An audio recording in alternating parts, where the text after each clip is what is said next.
Oi pessoal, na aula passada nós analisamos uma parte do sangue.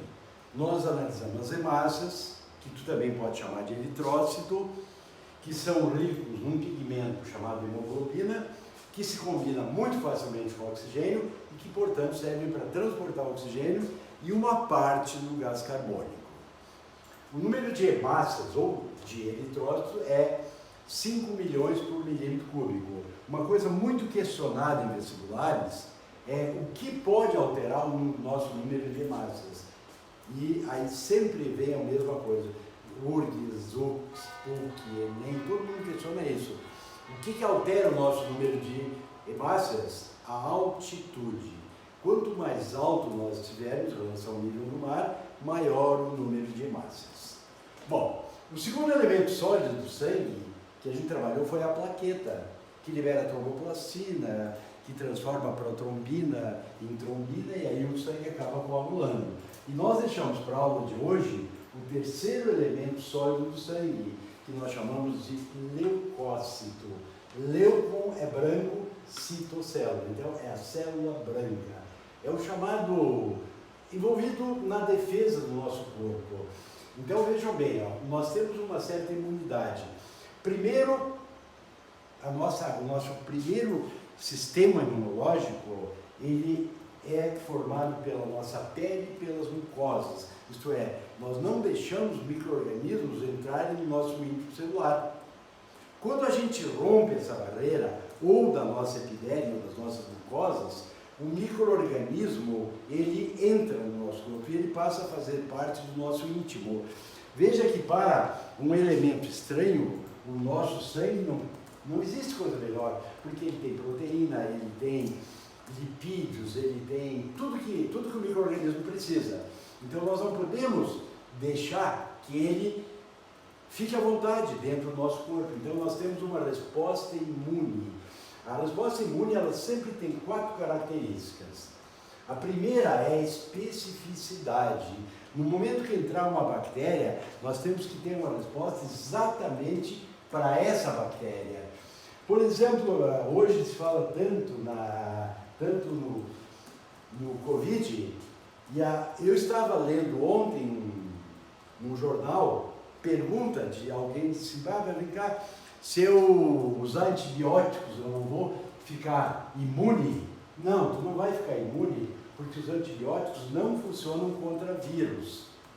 Então, quando a pessoa tiver um problema viral, pode acontecer do médico indicar algum antibiótico, mas o que significa isso?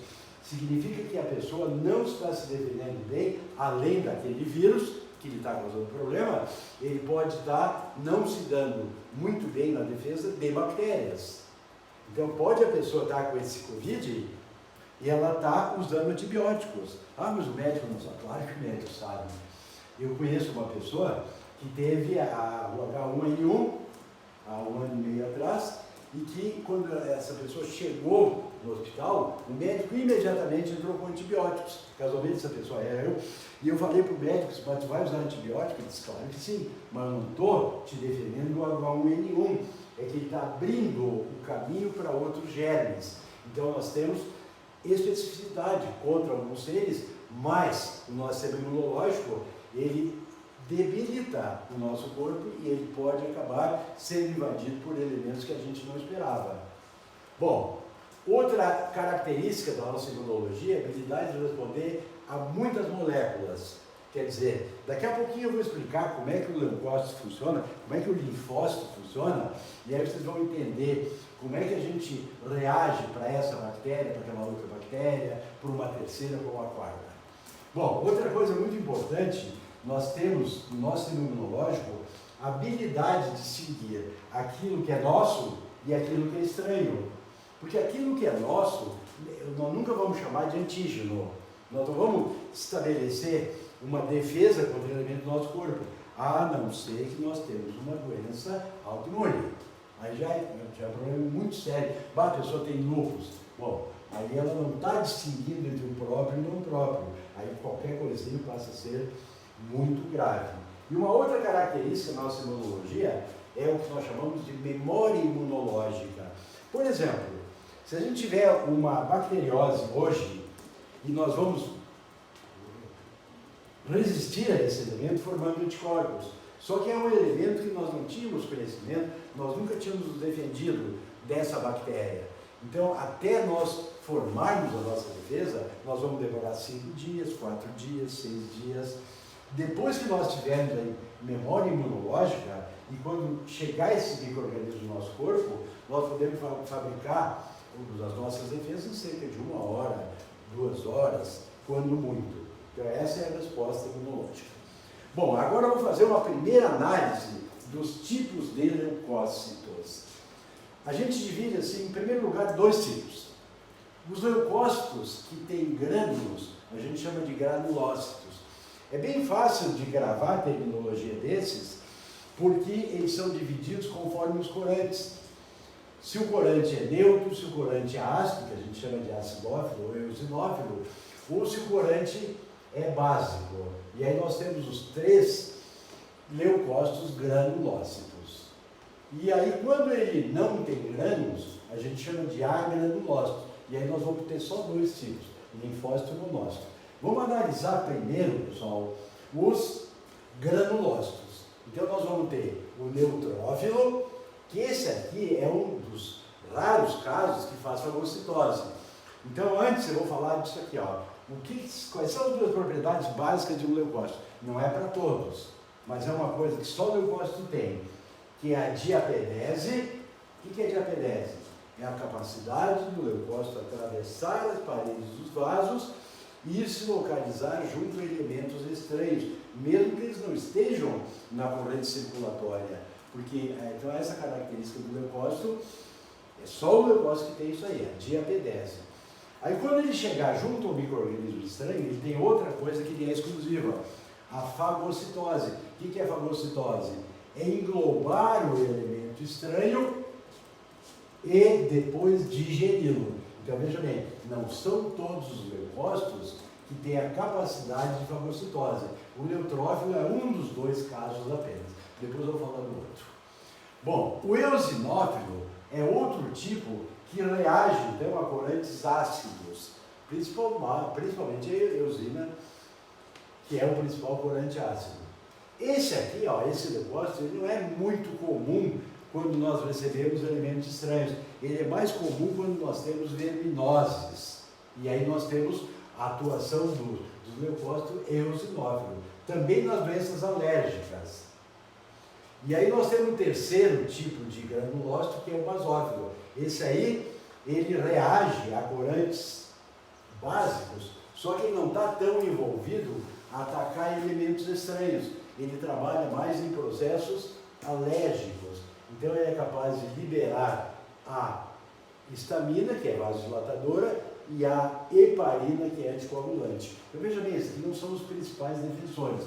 Até aqui nós temos só o neutrófilo, que é um dos melhores defensores do nosso corpo. Aí quando nós vamos para os agranulócitos, as coisas mudam. Então aqui nós temos o monócito, que é outro que faz fagocitose.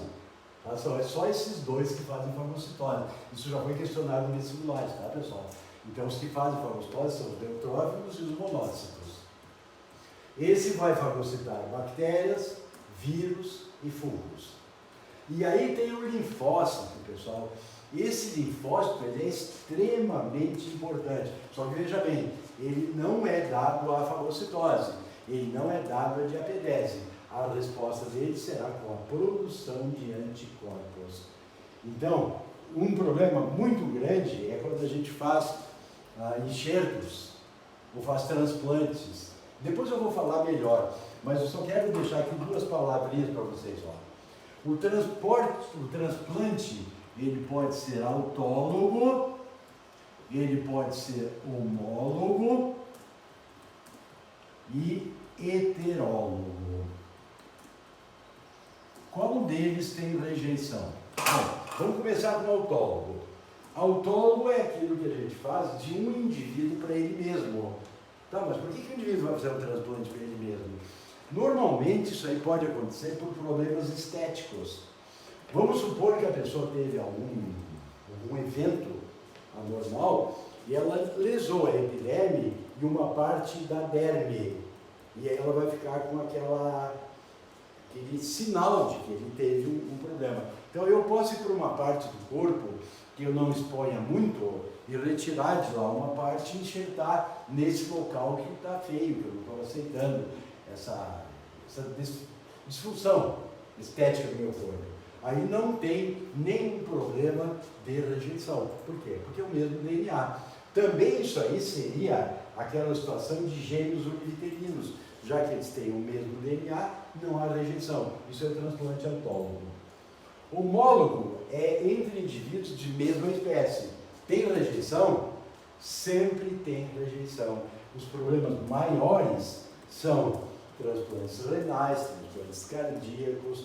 Um detalhe, córnea ela seria enquadrada como homólogo, mas não há nenhum tipo de rejeição, porque a córnea é um meio não celular, então não há perigo nenhum. E o heterólogo é o mais dramático, né, pessoal? Porque é aquele transplante que a gente faz de um indivíduo para outro de espécies diferentes. Então aí a rejeição é muito grande. Nesse caso da rejeição, voltando aqui, nós temos os linfócitos. Esses são os mais importantes defensores do nosso corpo. Depois eu vou voltar aos linfócitos, porque agora eu vou falar um pouquinho mais aqui, desses leucócitos aqui neutrófilos. Eles são a grande maioria dos nossos leucócitos. São os mais ativos na fagocitose, porque fagocitose é só esse aqui, tá, pessoal? Os outros não fazem fagocitose.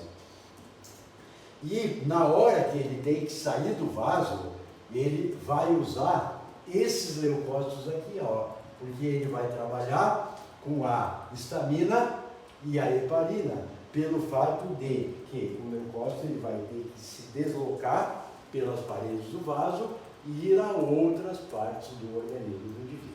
Então esses são os neutrófilos. Agora nós vamos trocar aqui, vamos trocar de página e vamos dar uma olhadinha nos acidófilos. Esse acidófilo foi o que eu falei antes, Eles só vão trabalhar nas reações alérgicas, histamina, heparina, e eles vão atuar quando acontecer de parasitas, vermes, por exemplo. Então, reação alérgica e vermes. E depois nós temos o basófilo, que esse aí sim, esse não vai defender o nosso corpo, mas ele pode também produzir anticorpos contra proteínas estranhas.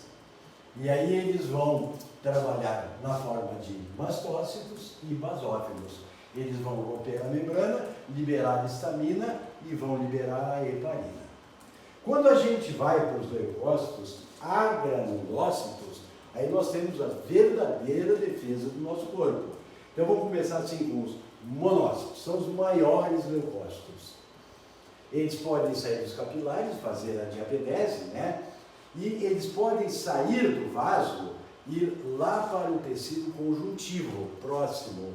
Só que lá, esses monócitos vão ser chamados de macrófagos. E aí eles vão fagocitar organismos estranhos e células mortas. Quando acontecer de a nossa defesa não for muito eficiente, forma o pus. O que é o pus? O pus são os nossos leucócitos mortos e muitas bactérias mortas.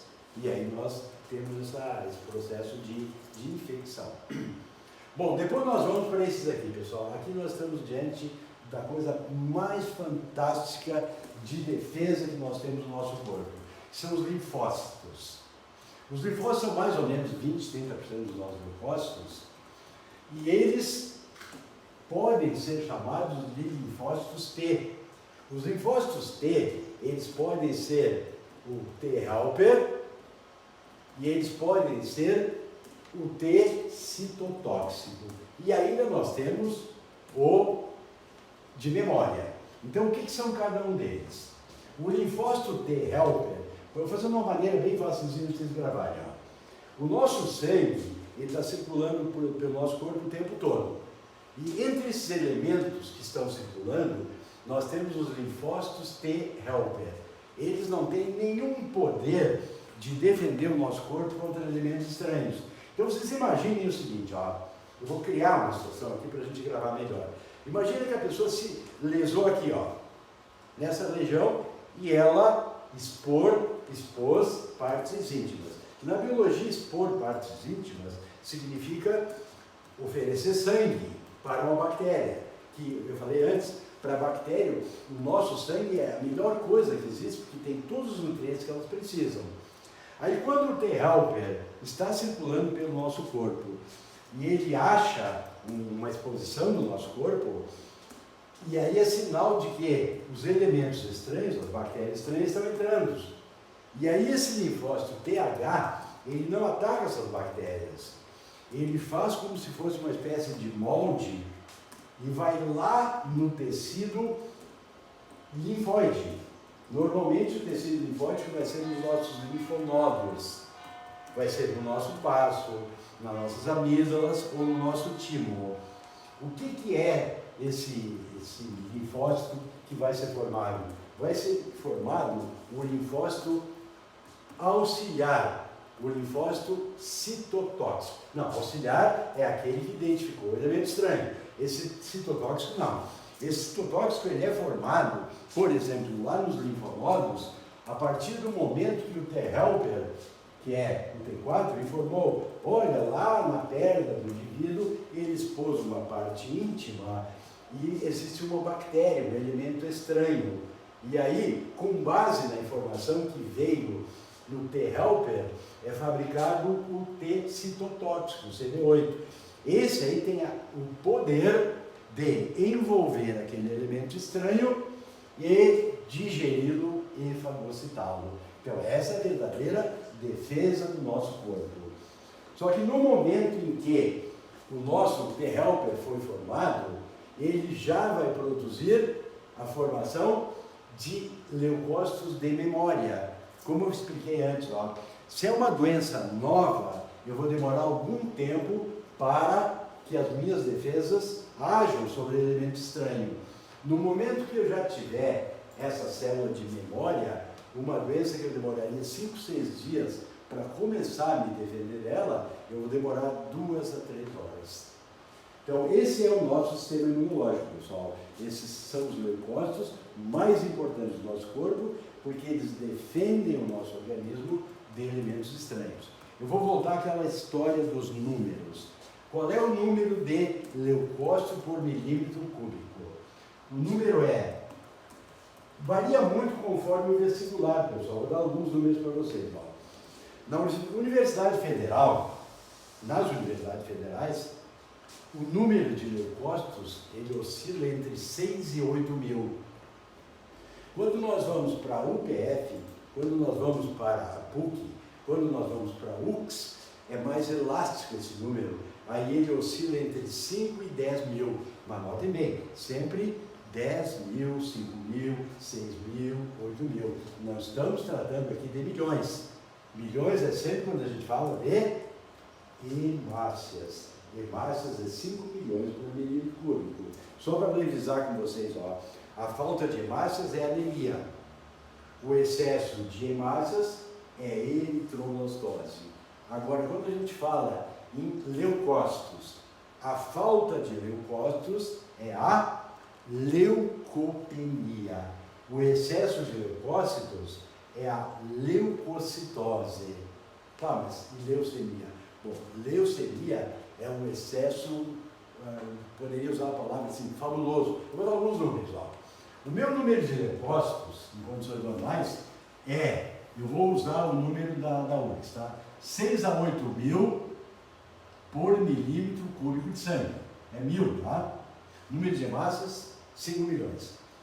Se esse número baixar para 5 milhões, 5 mil, eu poderia dizer, o indivíduo está tendo um princípio de leucopenia. Se esse número subir para 9 mil, o indivíduo está tendo um excesso de leucocitose.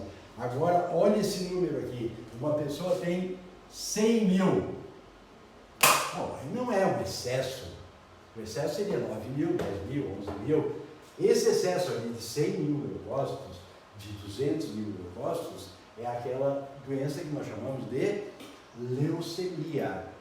É um número gigantesco de leucócitos e em que esses leucócitos, eles perdem a noção do que eles devem fazer. Então, como o leucócito é uma célula extremamente destrutiva, ele está ali só para destruir.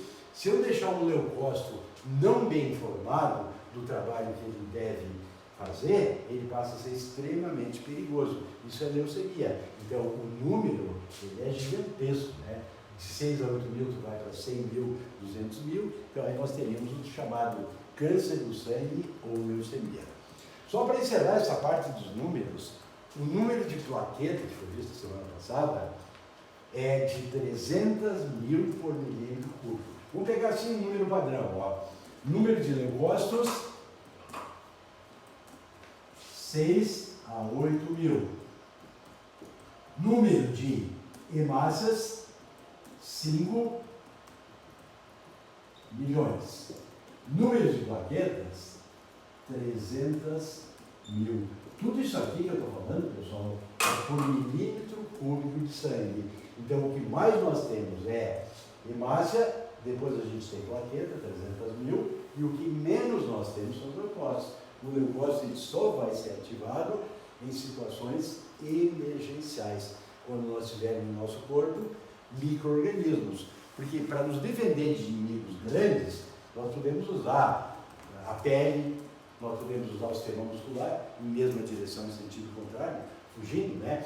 Mas o problema nosso é nos defender de elementos muito pequenos. E aí que entra no trabalho os nossos leucócitos. Esses são os nossos grandes defensores. Quando esses aí falharem, eu falei antes, aquelas meninas em Londres que viviam dentro de uma bolha, porque elas tinham uma doença de um gene semiletal, então ela não fabricava anticorpos. E aí, essas eram duas irmãzinhas, os cientistas londrinos conseguiram isolar as amígdalas da menina mais velha e fazer com que essa amígdala começasse a produzir anticorpos, e a menina conseguiu sair da bolha. E hoje a menina mais jovem já saiu da bolha e já está tendo uma vida normal. Não chega a ser normal, mas bem melhor do que estar dentro de uma bolha. Isso é tudo o nosso sistema imunológico, que é o grande defensor do nosso corpo quando a gente fala em termos de microscopia. Com isso nós terminamos os leucócitos e agora nós vamos trabalhar com mais um tecido que é... Então, como elementos figurados do sangue, nós temos as hemácias ou eritrócitos. Tem autores que fazem diferença entre eritrócito e hemácia e tem autores que consideram a mesma coisa. Quando eles fizerem a diferença é que o eritrócito é quando o glóbulo vermelho tem núcleo e a hemácia é quando ele não tem núcleo. Só que veja bem, as universidades federais não consideram a situação de hemácia. Para eles, para a URGS, para a UFSC, todo mundo é eritrócito. Se eles podem perguntar sobre hemácia, podem, mas normalmente eles falam eritrócito, os glóbulos vermelhos. Nós temos os leucócitos, os glóbulos brancos, que recém terminamos de trabalhar com eles, e nós temos ainda no sangue, já que o glóbulo vermelho a gente chamou de eritrócito, o glóbulo branco nós chamamos de leucócito, então vou dar um nome bonito para a plaqueta, é trombócitos, não fica tão bonito, né? Mas por que trombócitos? Porque nós usamos a palavra trombo. O que significa trombo? Trombo quer dizer coagulação. Então, as plaquetas, os trombócitos, eles são encarregados da coagulação. Imaginem o seguinte, a plaqueta ela está intacta, ela simplesmente não produz nada. Mas quando a pessoa se fere, a plaqueta pode ser lesada. Quando a plaqueta é lesada, vamos botar assim, plaqueta lesada, libera uma substância chamada tromboplastina. Só que essa tromboplastina, pessoal, ela pode ser chamada tromboquinase, pode ser chamada trombocilase, tem um monte de nomes. Tromboplastina é o mais comum. Essa tromboplastina, ela age sobre uma substância que está no nosso sangue, chamada de protrombina. O que a tromboplastina faz? Ela transforma a protrombina em trombina. A trombina, pessoal, ela passa a ser uma enzima ativa e ela age sobre algo do nosso nosso sangue, do nosso plasma, chamado fibrinogênio.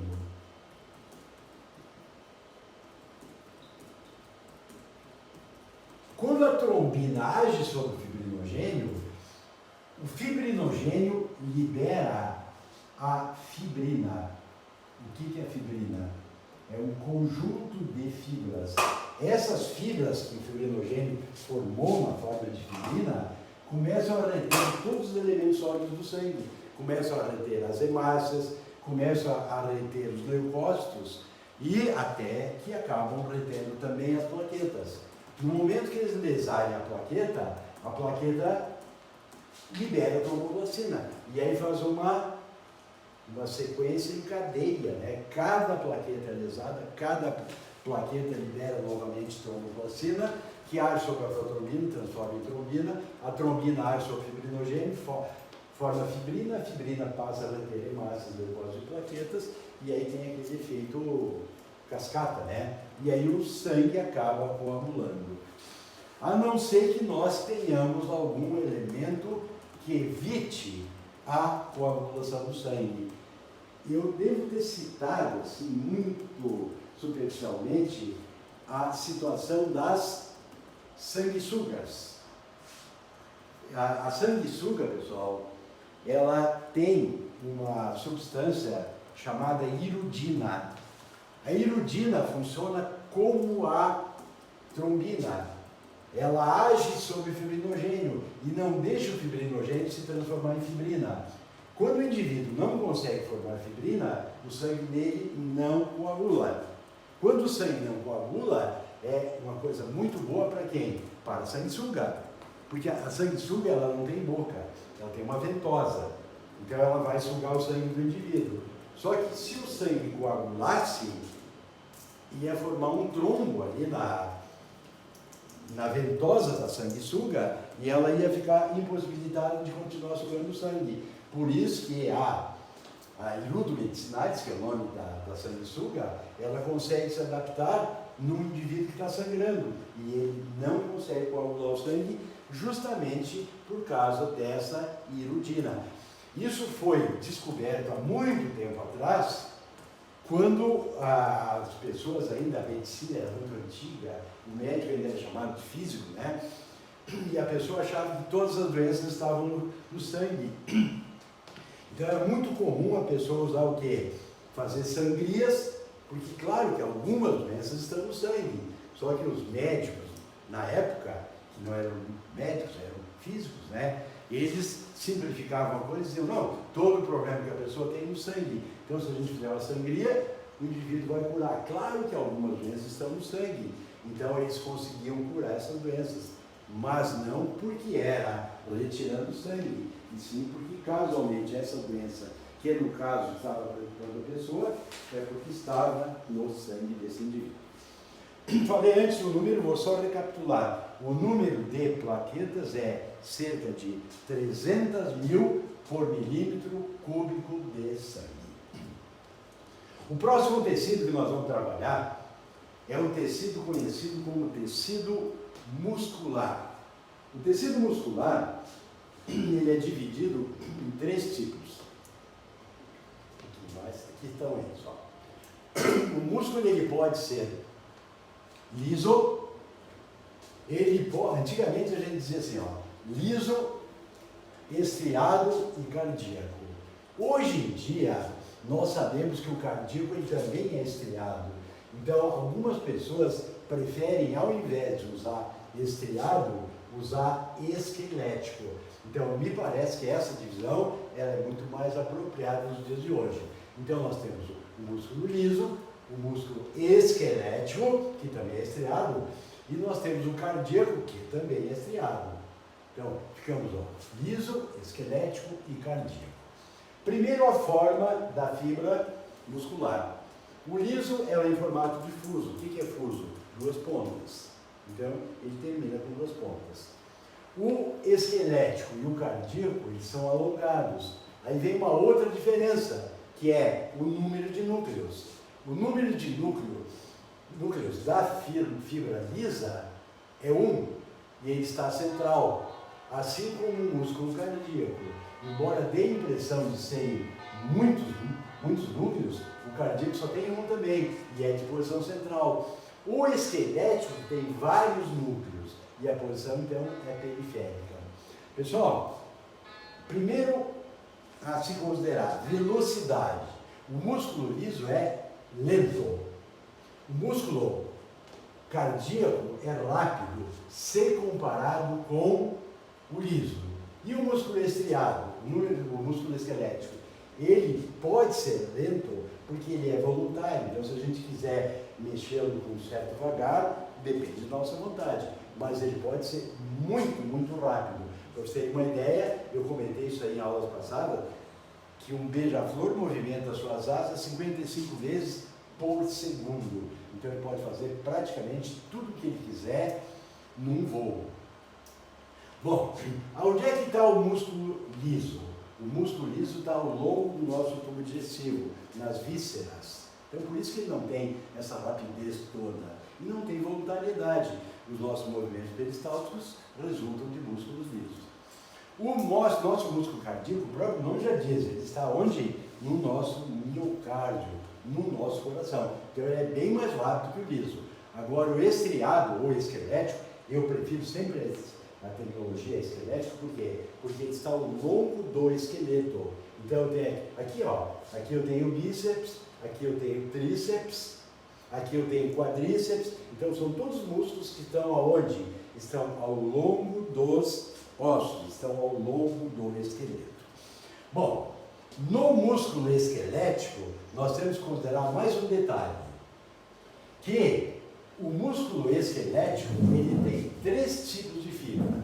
Ele tem fibras lentas, que tem muitos capilares, muitos vasos, e, em consequência, eles recebem muito oxigênio.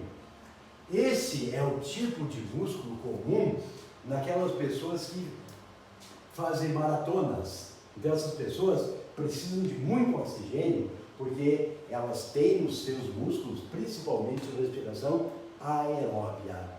Os outros tipos de músculo esquelético, eles podem ter o tipo 2A, que tem metabolismo anaeróbio, e o tipo 2C, que também tem metabolismo anaeróbio. Esses 2 tipos de músculos, eles agem muito rapidamente, mas eles não têm resistência à fadiga. O que é a fadiga? Fadiga é quando o indivíduo faz muita respiração anaeróbia e começa a acumular ácido lático. Então, quando o indivíduo fizer muita respiração anaeróbia, vejam, a gente tem aquela ideia assim, o indivíduo vai para uma academia fazer aeróbia. Pessoal, na academia, a única coisa que a gente não faz é aeróbia. Na academia, a gente faz anaeróbia. Nós usamos esses 2 tipos de fibra. Nós usamos a fibra 2A e a fibra 2C, que são fibras anaeróbias, que não são muito comuns em maratonistas. Os maratonistas têm mais essa fibra aqui que é aeróbia. Isso aí é determinado geneticamente. Para ser maratonista, não é uma questão de treinar. É uma questão de ter uma compleição genética. Então, essa compleição de maratonista, ela é muito comum em alguns países. Por exemplo, o Quênia.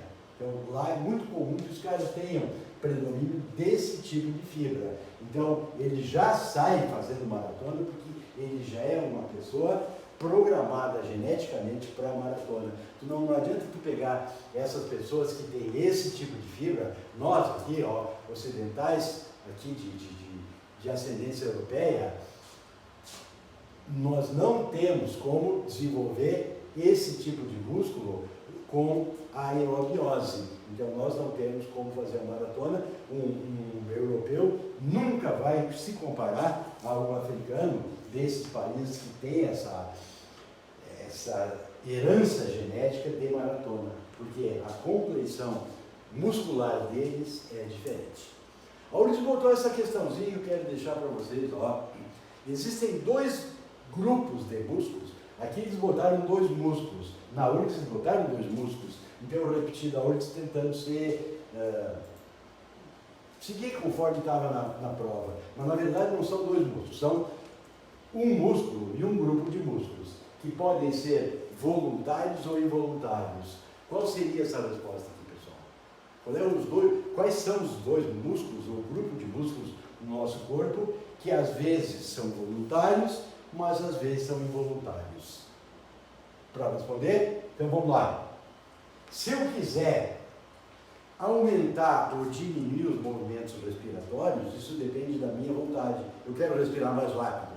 Agora eu não quero respirar mais rápido, eu quero respirar normalmente. Então, isso aí é um músculo que no caso não é um músculo, é um grupo de músculos, né? Seria o diafragma, que separa o nosso tórax do abdômen, e os intercostais, que prendem as nossas costelas, a nossa caixa torácica. E além, então, dos intercostais, nós teríamos o diafragma. Então, esses músculos aí seriam voluntários e involuntários. E o outro grupo de músculos, que é voluntário e involuntário, são os músculos das pálpebras. Se você não quiser piscar, olha, hoje, nesse dia, eu não vou piscar. É possível. Em determinado momento, tu vai piscar, queira ou não. Agora, e se eu quiser piscar com maior velocidade? Depende da minha vontade. Então, a resposta desse teste da URT é exatamente isso. Ó. Os músculos que podem ser voluntários ou involuntários são os músculos das pálpebras e os músculos respiratórios. No caso, diafragma e intercostais. Para terminar a histologia, pessoal, nós vamos agora para o grupo mais importante de tecidos do nosso corpo, que são os tecidos, o tecido nervoso. O tecido nervoso ele é formado de duas partes. As células nervosas, também chamadas de neurônios, e a neuróglia, ou glia, que são as células que auxiliam os neurônios no seu trabalho. Quando a gente fala em neurônio, pessoal, nós podemos citar uma série de coisas. Vamos começar assim, ó. Se eu quisesse dividir o neurônio em duas partes, eu poderia fazê-lo. Aí eu diria assim, ó, o neurônio é formado por um corpo celular, que é isso aqui, ó. E ele é formado dessas partezinhas aqui, que são chamados prolongamentos. Quando a gente fala em prolongamentos, nós temos dois tipos. Nós temos esse aqui que é pequeno, ó, esse, que nós chamamos de dendritos. E esse que é maiorzinho, normalmente ele é bem maior, e a gente chama de axônio. Então notem bem que eu já tenho diferenças entre o axônio e os dendritos. Então o axônio é único e dendrito ou dendritos podem ser vários. A segunda diferença é de tamanho. Então eu não vou dizer, o axônio é grande. Nada é grande porque eu estou tratando tudo de seres microscópicos, né? Mas se eu fizer a comparação, o axônio é muito maior do que os dendritos. Mas a diferença que poderia ser questionada numa prova é a seguinte: qual deles leva a mensagem para o corpo celular e qual traz a mensagem do neurônio? Então aqui está a resposta disso aqui, pessoal. O estímulo sempre vai chegar no neurônio via dendrito. Aí esse estímulo vai percorrer o neurônio ao longo da membrana, com despolarização dessa membrana. E esse estímulo vai até aqui, ó, até o final do axônio. Então a gente pode dizer, ó, o dendrito é celulípeto, porque ele está trazendo para o corpo celular um estímulo. O axônio é celulífugo, porque o estímulo foge do neurônio pelo axônio. Então aqui está a sequência de funcionamento de um neurônio. Vamos de novo, ó. Entra pelo dendrito, percorre o corpo celular pela membrana e vem para o axônio. Lá no axônio vai passar para o neurônio seguinte. Agora um registro histórico. Quando se descobriu o ponto onde dois neurônios se encontram, na época os microscópios eram muito rudimentares. E os histologistas da época acharam que estavam vendo um ponto de contato entre dois neurônios. E aí eles foram no grego, como normalmente se faz, e pegaram a palavra sinapse. Sinapse no grego quer dizer união. E aí ficou esse conceito, ó. O ponto de união entre dois neurônios vizinhos é chamado de sinapse. Ele vai desde o axônio do primeiro dendrito, do primeiro neurônio, até o dendrito do neurônio seguinte. Só que com o aperfeiçoamento dos microscópios, se descobriu que não havia esse ponto de contato. E aí tinha-se que mudar o conceito de sinapse. Só que aí veio aquilo lá, não, mas sinapse quer dizer união em grego, mas ninguém sabe grego. Então a gente manteve a palavra sinapse, que quer dizer união, mas mudou o conceito. Então o que é sinapse? Sinapse não é união de dois neurônios, porque dois neurônios nunca se tocam. Sinapse é um espaço entre dois neurônios vizinhos. Como não há contato entre dois neurônios, a transmissão do influxo nervoso não é feita sobre forma de eletricidade. Ela é feita sobre neurotransmissores, mediadores químicos. E aí eu começo a falar do principal mediador químico, que é a acetilcolina. Então, a acetilcolina, pessoal, ela é produzida aqui, ó, junto desse axônio. Então, a gente chama aqui de espaço pré-sináptico. Aqui é produzida a acetilcolina. Aí ela é lançada para o espaço pós-sináptico. Quando ela chega aqui nos dendritos do neurônio seguinte, como é que ela age? Ela aumenta a permeabilidade da membrana desses dendritos, para que o sódio entre e o potássio saia e despolarize o neurônio seguinte. Quando isso acontece, a acetilcolina ela é quebrada, ela é decomposta, ela é analisada pela colinesterase. E a matéria-prima que é formada no acetilcolina, ela é mandada de volta para o espaço pré-sináptico, porque aí ela vai transmitir várias informações nervosas com os mesmos elementos químicos. Então veja bem, eu estou falando de um neurotransmissor chamado acetilcolina. Quem inibe a acetilcolina é a colinesterase. Agora nós temos outros neurotransmissores.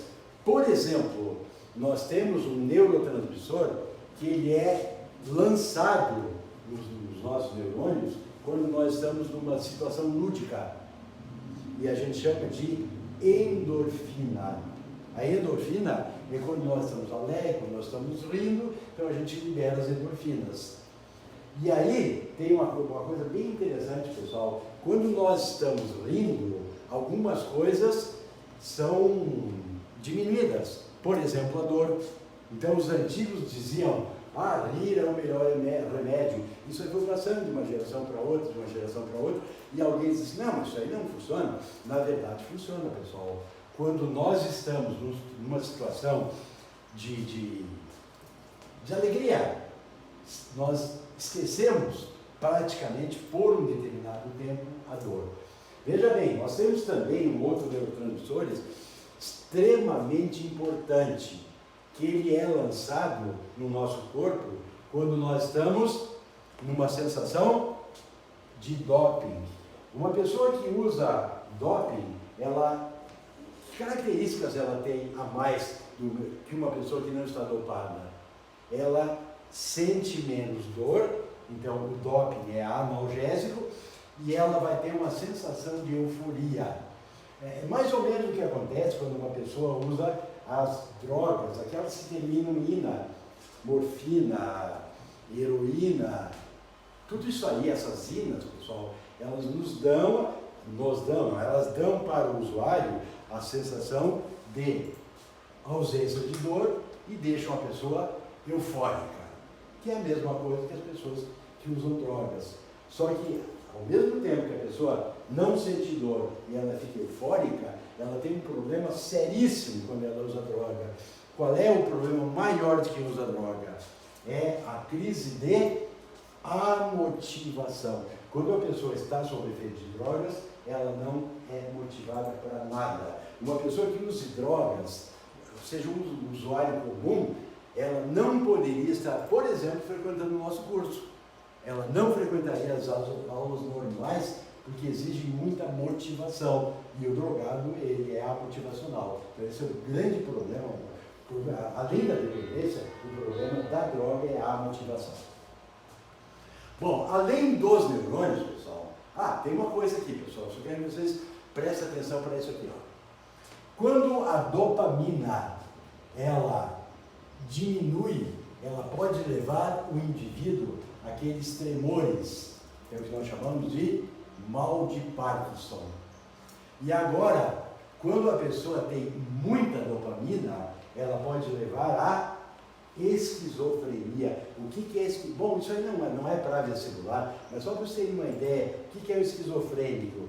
O esquizofrênico é aquela pessoa que tem um mundo paralelo se deslocando ao redor dele, e ele é tão real quanto o mundo real. Vocês querem um bom exemplo? Eu já citei nas turmas, eu tenho no livro 2 uma sequência de vários filmes que eu estou indicando, e um cara que tinha esse problema aqui, ó, esquizofrenia, era o John Nash, Nobel de Matemática, e que é retratado no filme Uma Mente Brilhante.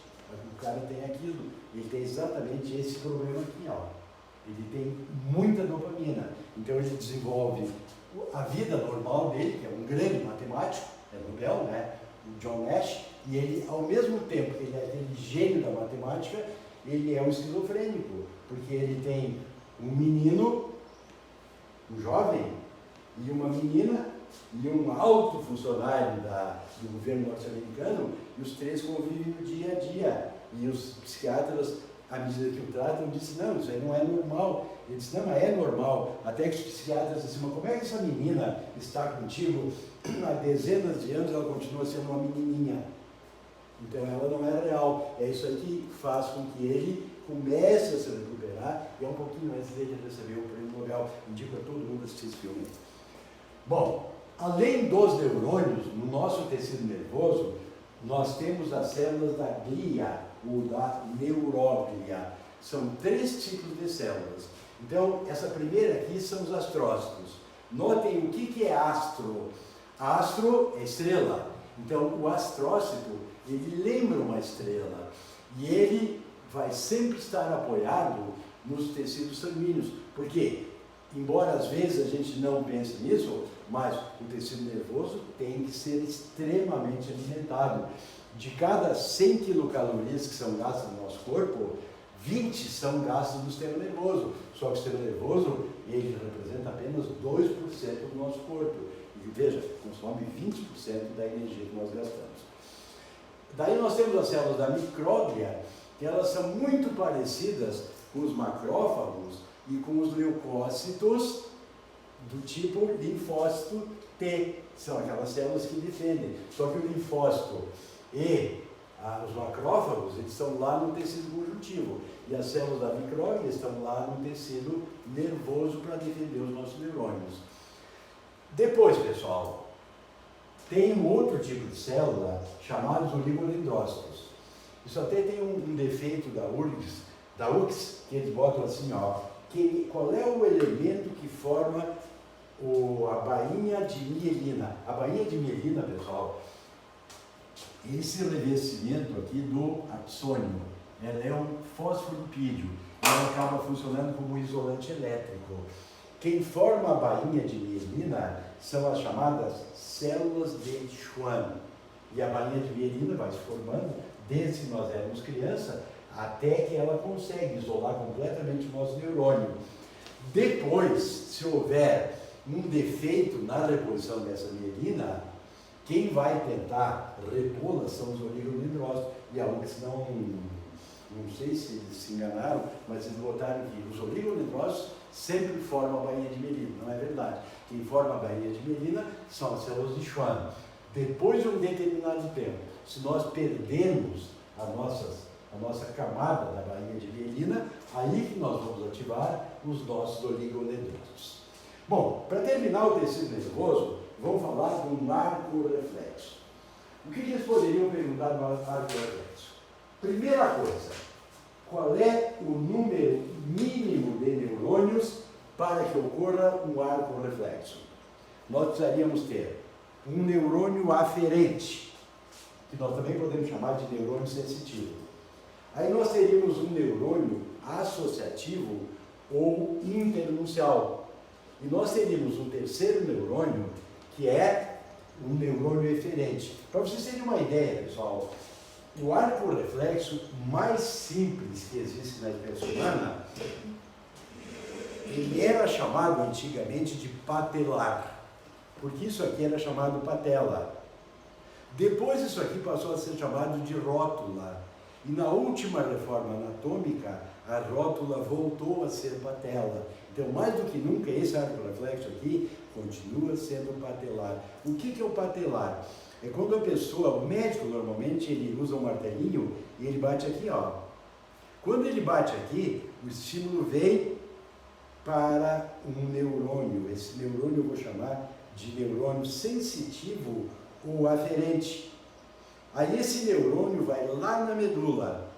Lá na medula nós temos um segundo tipo de neurônio, que é o que nós chamamos de neurônio associativo ou interenuncial, que analisa se aquele estímulo merece ou não a resposta do nosso corpo. Aí lá da medula, na região anterior, vem um outro neurônio que a gente chama de neurônio motor ou eferente. Aí esse neurônio liga aqui, ó, nesse músculo que é o quadríceps, e se o estímulo tiver força suficiente, o quadríceps contrai e a nossa perna é jogada para cima. Veja bem, essa é a explicação que está nos livros de biologia, ela não é real, pessoal. O menor arco reflexo que existe é, de fato, patelar. Ele é explicado como se ele tivesse um neurônio aferente, um neurônio interenuncial e um neurônio motor. Então, para efeitos de didática, a gente pode usar esse arco reflexo, que a gente vai chamar de patelar e vai dizer que ele envolve um mínimo de 3 neurônios. Só que o patelar, ele envolve, de fato, milhões de neurônios. Então, num vestibular, ele viria como 3 neurônios, mas, de fato, ele é altamente complexo. E nós temos vários outros reflexos. Por exemplo, imagina que tu é um médico, um pediatra, e está assistindo um parto. Quando o bebê nasce, o pediatra que vai acolhê-lo. Como tu é um pediatra, tu pega aquele bebê e do lado tem um tanque com água. Tu joga o bebê dentro do tanque. O que esse bebê faz? Ele nada. Então, como assim ele nada? Claro, porque isso é um reflexo inato. O bebê, quando está no útero materno, ele está dentro de uma bolsa chamada âmnios. Então, o bebê sabe nadar no momento que ele está no útero materno. Depois, ele pode desaprender e tem que aprender de novo. Mas nós, quando nascemos, nós sabemos nadar. Bom, nós temos outros. Imagine que tu está indo numa rua e tu está dirigindo um carro. Aí aparece uma bola. Tu sabe que atrás de uma bola sempre vem uma criança. E atrás de uma criança sempre vem uma mãe. O que tu faz antes? Tu freia e pensa ou pensa e freia? Tu sempre freia e depois pensa. Por quê? Porque isso é um reflexo condicionado. Nós estamos cheios dos reflexos condicionados. Nós devemos a descoberta dos reflexos condicionados a um russo chamado Pavlov. Ivan Ivanovich Pavlov. É um dos 3 idealizadores da psicanálise. Nós temos o Pavlov, nós temos o Freud e temos o Jung. Esse arco reflexo que eu acabei de citar para vocês, ele poderia ter sido descoberto pelo Pavlov. Não foi. Na verdade, o que o Pavlov trabalhava? O Pavlov trabalhava com cães e com campainhas. Então ele usava o cão e tocava uma campainha aguda e dava choque no cão. Depois de um determinado tempo, ele não precisava mais dar choque, ele tocava a campainha e o cão já tinha associado a campainha aguda ao choque. Depois de um certo tempo, ele deixou esse cão não ter mais essa relação assim no dia a dia, e ele começou com campainhas bem graves, e ele dava uma carne para o cão. Passado algum tempo, o cão, quando ouvia a campainha grave, associava ao alimento, então ele começava a salivar, abanava o rabinho, ficava feliz da vida. Só o que o Pavlov fez? Ele foi diminuindo o agudo de uma das campainhas e diminuindo o grave da outra, até que as 2 campainhas ficaram um som muito parecido. Aí o que aconteceu? O cão confundia o seu sistema nervoso, porque ele pensava assim, é carne ou é choque? É carne ou é choque? Aí o Pavlov deixou o seu cão completamente neurótico por muitos meses. Quando ele achou que o cão estava curado, O cão, durante a semana, o cão tinha horários para ter o ataque de nervos. Normalmente era perto das 8 horas e do meio-dia. E no domingo, o ataque de nervos do cão era às 10 da manhã. E aí o Pavlov disse, ataque de nervos com pontualidade, o que pode ser isso? Depois o Pavlov analisa que a nossa audição, ela tem certas limitações. Agora, de um cão, tem uma elasticidade maior. Então, por que o cão tinha o acesso nervoso às 8 da manhã e ao meio-dia? Porque na época as escolas usavam campainhas. E o cão, na verdade, estava escutando aquela campainha, que ele, na cabecinha dele vinha, é comida ou é choque? É comida ou é choque? E no domingo era às 10 horas. Por quê? Porque às 10 tinha a missa e tocava o sino da igreja. Então o cão, com a sua audição extremamente melhor do que a nossa, né, e ele acabava mostrando esses problemas dele por ter uma audição melhor que a nossa. A audição melhor, quando eu falo em audição melhor, é que ele tem uma elasticidade maior para receber os sons, não é tão seletivo quanto a nós. É o mesmo dizer assim, ó, uma águia enxerga melhor que o homem, uma águia enxerga distâncias maiores do que um homem, mas a visão de uma águia não é nem comparável com a visão de um homem, que enxerga cores, que tem adaptação a vários tons. Então, a melhor visão que existe no mundo é do homem, sem dúvida. A audição também é do homem. Todos os nossos sentidos, eles são supra-sumo da evolução. Nós estamos aqui com 5 bilhões de anos de evolução. Então, uma cobra percebe melhor do que nós variações de calor. Sim, uma cobra percebe uma variação de 1 grau a 1 metro de distância. Nós não conseguimos isso. Mas nós temos 5 sensores para tipos diferentes na nossa pele. Nós podemos sentir forte, né? Uma sensação fraquinha, nós podemos sentir calor, nós podemos sentir frio, nós podemos sentir dor. Quer dizer, são todas coisas que os outros animais não têm a nossa presteza de respostas sensoriais. Então, no cômputo geral, nós somos melhores que os animais nos nossos sentidos. Se a gente for usar só um deles, aí nós perderemos em algumas coisas para uns. Bom, pessoal, então a semana que vem nós vamos para a próxima aula, onde nós trabalharemos com os tecidos vegetais. Bom descanso, aliás, bom estudo para vocês e falamos daqui uns dias. Tchau.